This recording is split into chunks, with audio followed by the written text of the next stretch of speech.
on my channel today.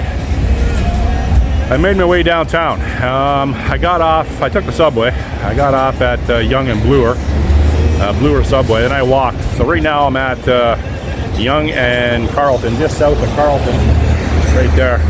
And right here, this building right in front of me is pretty old. It's been here for, I don't know, 30 years maybe, or longer, I don't know. But I remember when this used to be a parking lot right here. And when I was young with my buddies, we'd come down here, park our cars in there. There'd be muscle cars in this parking lot. And, you know, and then some nights we took a cab down, or we took transit, and we'd party down here. We'd party in this parking lot. So I've walked, I don't know, I've been walking for about 20 minutes.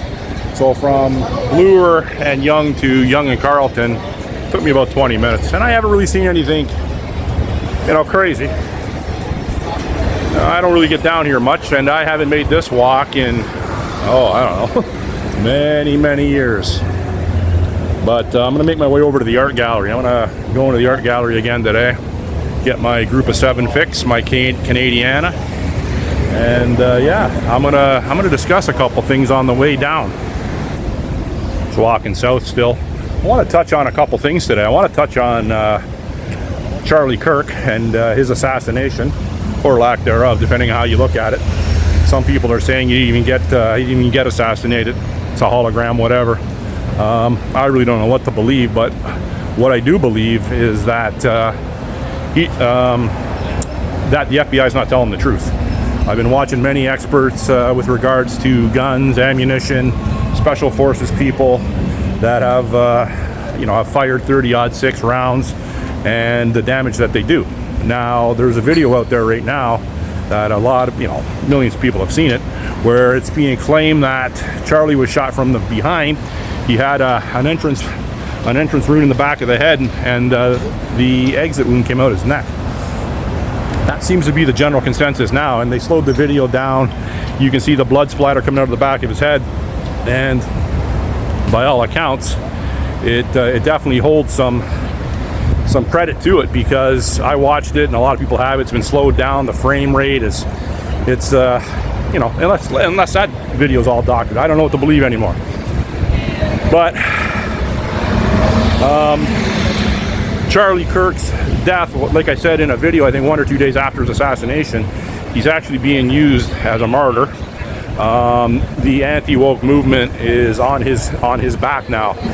It's being championed by a lot of people on the right, and his wife, I believe, has taken up the head of his organization. So I kind of predicted that a day or two after his assassination. I also claimed in my video a day or two after that it wasn't going to be a member of the LGBTQ community, or a left-wing nut that did the killing. And I stated that early on, and I even stand behind that even more now. I don't think that guy that got in custody is the guy that did it, that's for sure. None of that makes any sense, but I don't have to get into that. A lot of there's a lot of videos out there with regards to military experts and weapons experts, so I'm not going to touch too much on that. A lot of construction going on downtown Toronto, and the condo market right now is falling out. It's completely disaster with regards to condos in Toronto and Vancouver. There's been developer market adjustments upwards of 40 to 60% in square footage costs. So people are losing their shirts. Just walking underneath some construction tunneling here, so no concrete falls on your skull.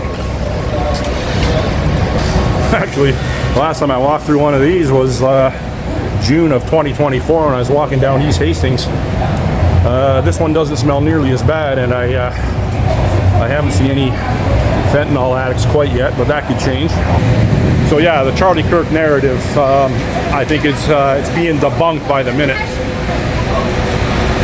So we'll see how that unfolds. But Trump did a speech yesterday, at the United Nations, and he more or less condemned them. The left is spinning that as, you know, Trump was being the bully once again, and more or less Trump laid it out like he sees what's going on with regards to unsustainable immigration and the purpose collapse of the economy. He more or less, well, he did. He flat out pointed that out for people in front of the world. Also, him and Robert F. Kennedy earlier in the week came out and said that Tylenol it's a possibility, or they conclude that Tylenol, while taken during a pregnancy, it could cause autism, or it does cause autism for the unborn baby. So people on the left, pregnant women on the left, not pregnant men, pregnant women on the left, pregnant men too, I guess, are taking it. They're taking it on video to prove a point that they don't believe what Trump and Robert F. Kennedy are conveying. They don't believe they're scientists. The left only believes they're scientists. They only believe in science when it fits their narrative. So one thing that COVID has done from its inception to now, 5 years later, it has completely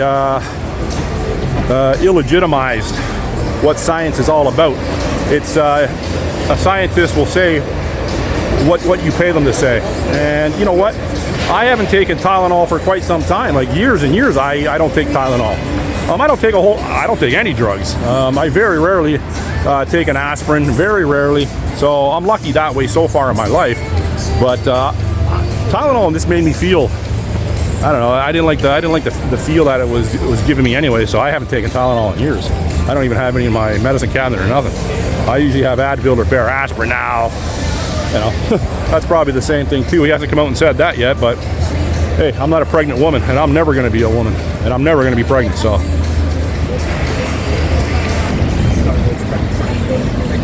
just coming up to Young Dundas Square. So it's about 30 minute. It's a 30-minute walk, and I was taking my time. I could have made it in 20 minutes from Yonge and Bloor to Yonge and Dundas. So it's not a long walk, and like I said, I haven't done it in a long time, so I wasn't really familiar with it. My memory wasn't, but I knew it wasn't that far, but I thought it was further. Another thing I want to touch on. I mentioned it in one or two of my videos before with these guys that have YouTube channels that go around and audit the police. One is called Mad Lab Press. The other one is called, these are the three that I watch. The other one is called True North Transparency. And the third one is Canada Cop Watch. Now they're all based in the Toronto area. I don't know exactly where these guys live. And I don't even actually know any of their names. But when I first started watching these guys, I don't know, a couple, 3 months ago, whatever. Sporadically, I've watched their videos, and I hadn't subscribed to any of their channels, but I think I'm subscribed now to Mad Lab Press and True North Transparency. I think I just recently subscribed. At first, I didn't really understand what their channel was trying to accomplish. I know they were auditing the police, and you know, wherever you know, police interaction was happening with the public, they'd go film it, and they would challenge the police, and they would. From my understanding, after watching many videos now, they are more or less keeping the police honest. They have a very good understanding of the Charter rights and freedoms and freedom of assembly, freedom of speech. They have a very good understanding of that. So, and one of them, Mad Lab Press, was a Toronto cop, a TPS cop, which I mentioned in the Roger Patenko video. He was a cop for 24, 25 years, and he's not with them no more. And I don't know, I think he's suing them or whatever, but I don't know anything about that.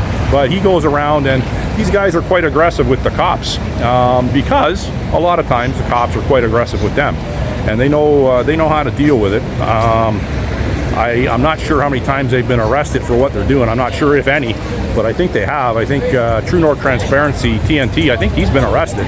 And the other guy, Canada Cop Watch, I'm not sure. But I'm assuming these guys have been arrested, or because what you do notice is when you confront the policeman and you challenge them, sometimes they don't know how to react, because a lot of people don't challenge them, and they just resort to breaking the law. and trampling on your rights and freedoms. So I get it now. So, but no, even more so than them dealing with the police, they go to a lot of rallies and demonstrations. And the last couple that I watched were they were following a street preacher, which I don't know the name of either. It's a street preacher that takes his crew. I think he has some relatives, and they're all geared up with GoPros on their chest, and I think they wear cowboy hats. One guy wears a cowboy hat. So does True North Transparency. But anyhow, it's besides the point. And they go to a public corner, not so dissimilar to Young Dundas Square, and they preach what they want to preach about. And I think a lot's to do with the LGBT community. They don't agree in same-sex marriages. They don't agree with abortions, things like that. And that is their right to speak like that, to my understanding. So what these guys do, True North Transparency, Mad Lab Press, I haven't seen Canada Cop Watch down with these guys at one of those yet, but I live in the Bloor West area, the Bloor West Village area. And so these guys did an in-depth series of videos with regards to capturing people down protesting or counter-protesting, I guess, the street preacher. And people get they get crazy right away, and they get very confrontational with the street preacher. One person even threw some marinara sauce all over his sign. I don't think that's on video, but so then what True North Transparency does, they go and they film businesses down there. Like this guy's got like a camera set up, like a big rig set up. His cell phone is in one of those rigs, and he wears a bulletproof vest, I'm to understand, or it's the edge weapons vest, I'm not sure.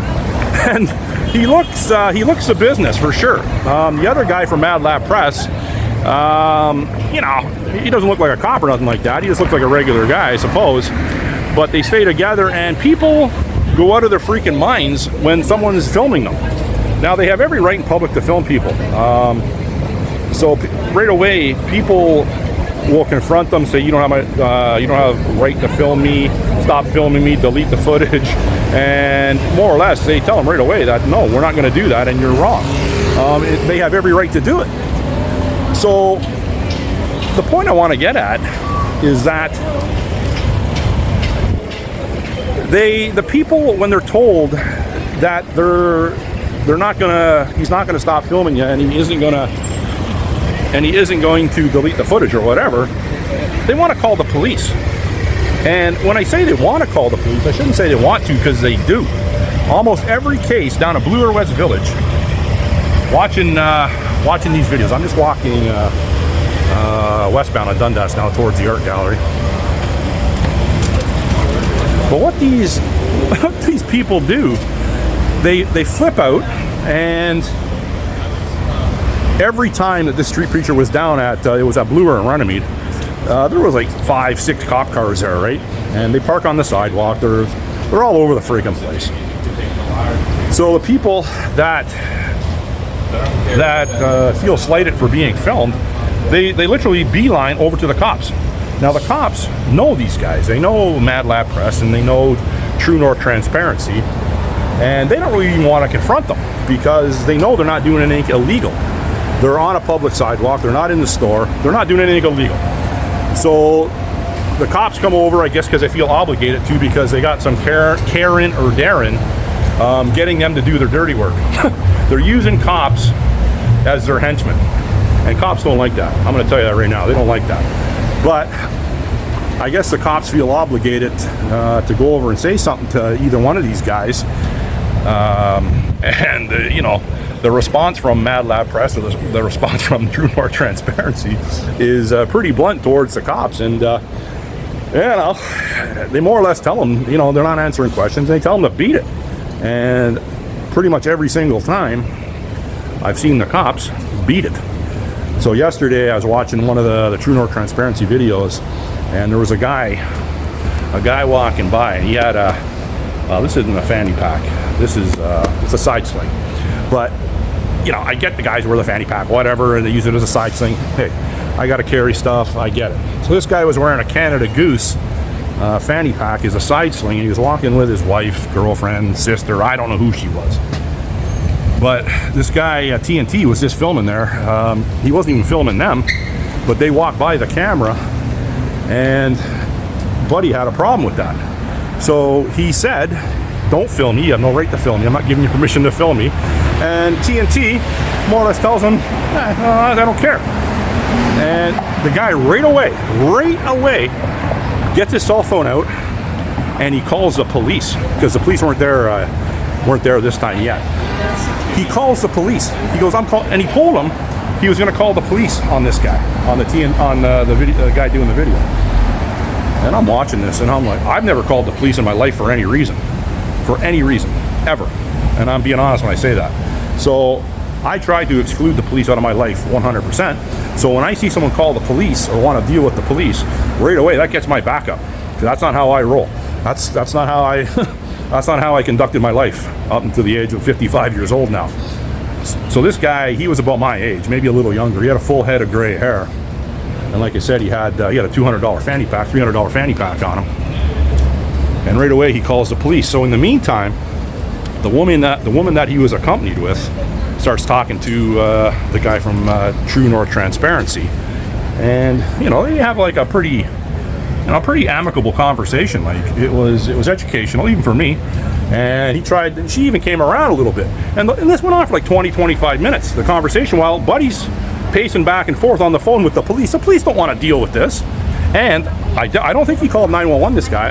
He had his phone, like the number, non-emergency number, on speed dial, or maybe he called 911, I don't know.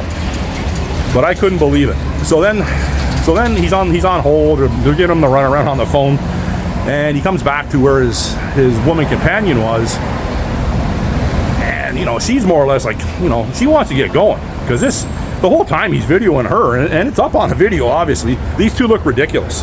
They look ridiculous. So what I'm getting at here, I don't understand how people in society now have come to the point in their life where when their feelings get hurt, they just want to call the police.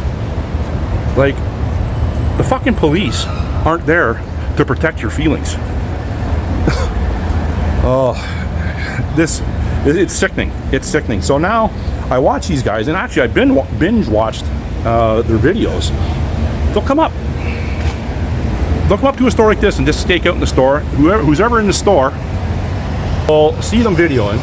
They will come out and they will say, "What are you doing videoing?" And the guy doesn't answer any questions. He goes, "I don't have to answer any questions."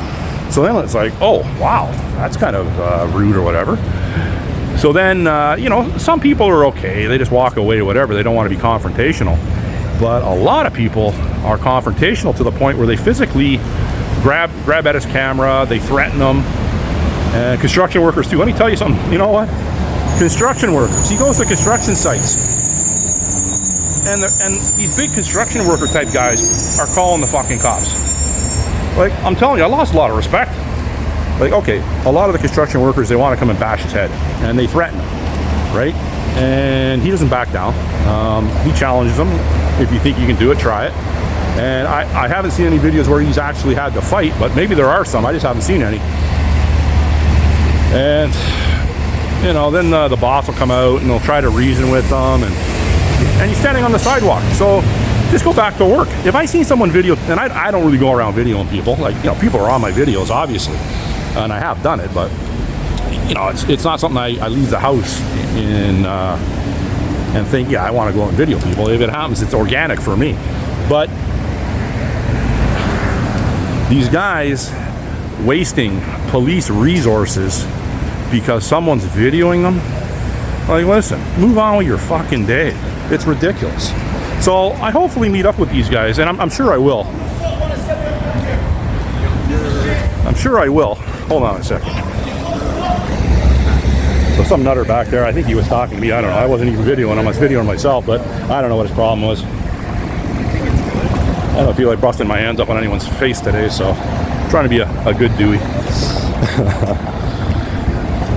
So yeah, so I'll keep watching these videos, and you know what, people, if you watch my videos, don't waste police resources. Just, if you see someone videoing, just walk by, because they have every right to do so. Anyhow, I'm coming, I got a little bit more of a walk, then I'll be at the Art Gallery of Ontario.